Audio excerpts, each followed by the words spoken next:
Ladies and gentlemen, boys and girls, I'm the King, and welcome back to the channel. Today, we are bringing back a old series that we've had, talking about things you're probably doing wrong in Dead by Daylight. We've made a few videos like this in the past and gave you guys some useful information on things that you can correct in your gameplay in order to become a better Dead by Daylight player.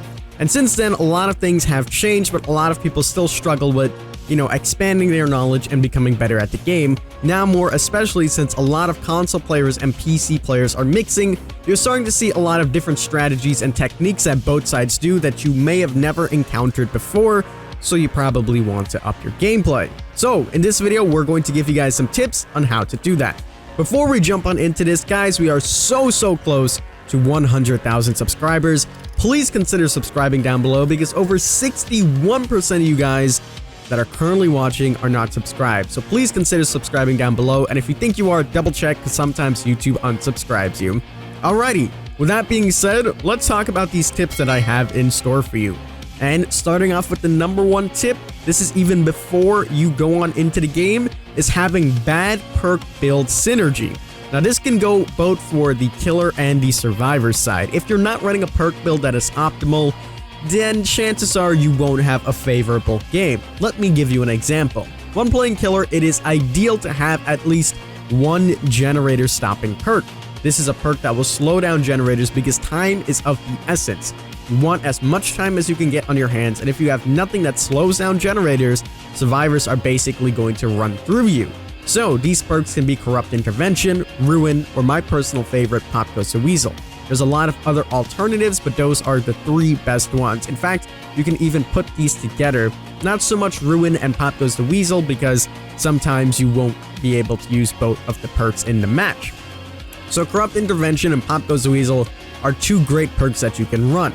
And in addition to that, talking about synergy, use perks that will go well together. This video isn't necessarily a perk build video, and there's a lot of them online that you can take a look at, but perk builds will go a long way if the perks work very well together.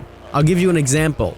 Pop Goes the Weasel, Tinkerer on Freddy will work very well as he has no heartbeat when he's teleporting and the generator is over 70%. And of course, as you know, Freddy can teleport the generators and he can kick it with Pop Goes the Weasel. Then you'll still have your Tinkerer status effect until the generator is done and you can go and sneak up on some survivors. Alrighty, let's talk about the survivor side now. Make sure you're always running an exhaustion perk. This is very critical. This is the equivalent of running a gen stopping perk on killer. All you need to do is put your favorite exhaustion perk and continue along the way.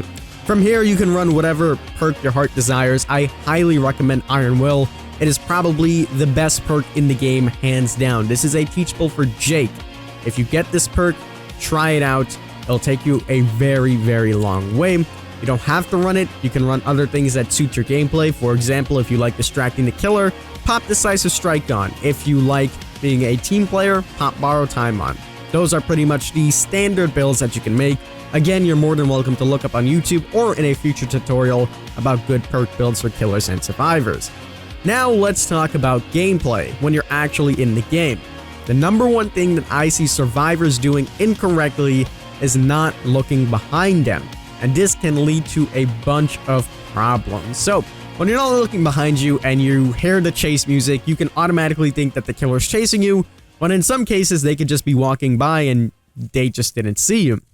And you would go on a frantic run away, drop a pallet even, and you would be wasting your resources and giving the killer the upper hand. Now they know where you're at, and you drop the pallet. In order to combat this, all you need to do is to look behind you when you're running. This is easier on controller to do. Some players will have a difficult time, and on mouse and keyboard, it's a little bit more difficult when learning it, but once you get the hang of it, it is very easy. I recommend going into a private game, practicing this, and this will give you so much more information. It'll show you where the killer is, it'll show you where your teammates are, rather than being stuck in a view where you're running straight ahead. By doing this, again, you can waste pallets, waste resources, run away unnecessarily, and all those types of things. So many players still do this, and they waste so many pallets in solo queues when you play, so don't be that person. Start looking behind you. Next on the list that things that you might be doing wrong is looping incorrectly, and this goes for both sides of the gameplay. For a survivor, there is an optimal route that you would always want to take on any tile on the map. For those of you guys that don't know, tiles are basically the random generated structures on the map that aren't really that random because they reoccur on certain maps. Their placements are just what are randoms on each map. So, looping incorrectly is something that a lot of people do, and because it cuts their loop short, and you have to waste a pallet or vault or take a hit, whatever the case may be, which in turn buys your teammates less time to work on generators. What you would want to do is to loop correctly. Again, this isn't a looping tutorial. I might have one of those towards the future. There's a bunch of tutorials online that will show you how to loop, and you guys can use those.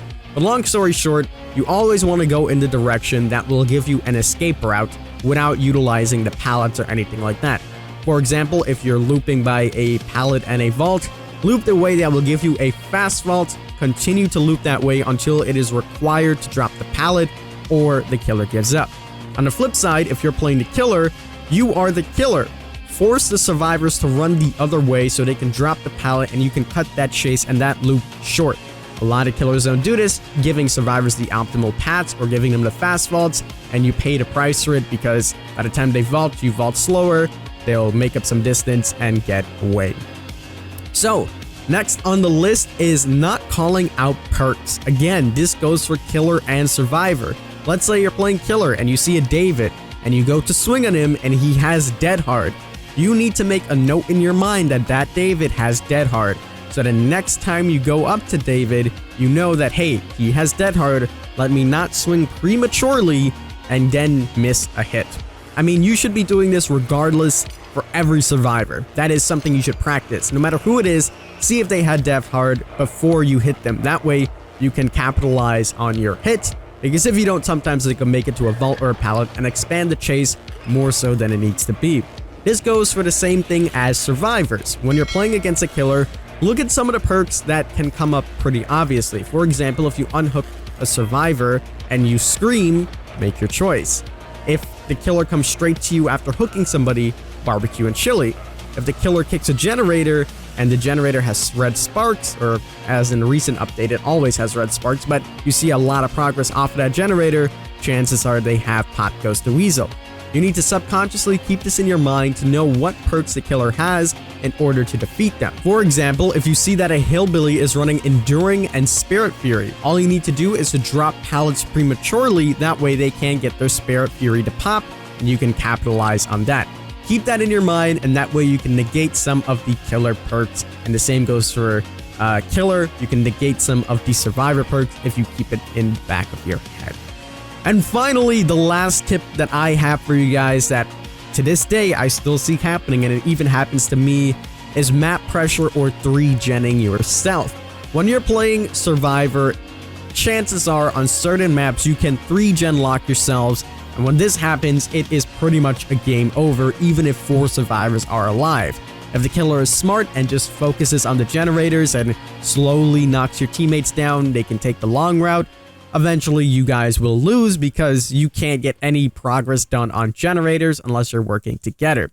This goes for the killer as well. In order to have a successful killer game, think about the late game as soon as you spawn into the match. Look for 3 generators that are really close to each other and keep active pressure on them, making sure survivors do not fix them, so when the late game comes, you can have the upper hand on the survivors. This is something that a lot of people overlook, and again, time is of the essence in DBD, and this is going to give you the most time if you utilize it correctly. Make sure that those generators are not being popped that you want to have your 3-gen strat, and if you're a survivor, work on generators that will trap you in a 3-gen strat, so that way you don't have to deal with it late game. Anyways, that is going to wrap it up for those videos for the basic tips and improvements that you can do when playing killer or survivor to enhance your gameplay. Again, if you guys did enjoy the video, make sure you leave a like down below, subscribe if you're brand new as we're nearing 100,000 subscribers. We're also live on Twitch right now if you have any questions. And as always, I'm the King. I tip my crown to you guys, and we will see you in the fall.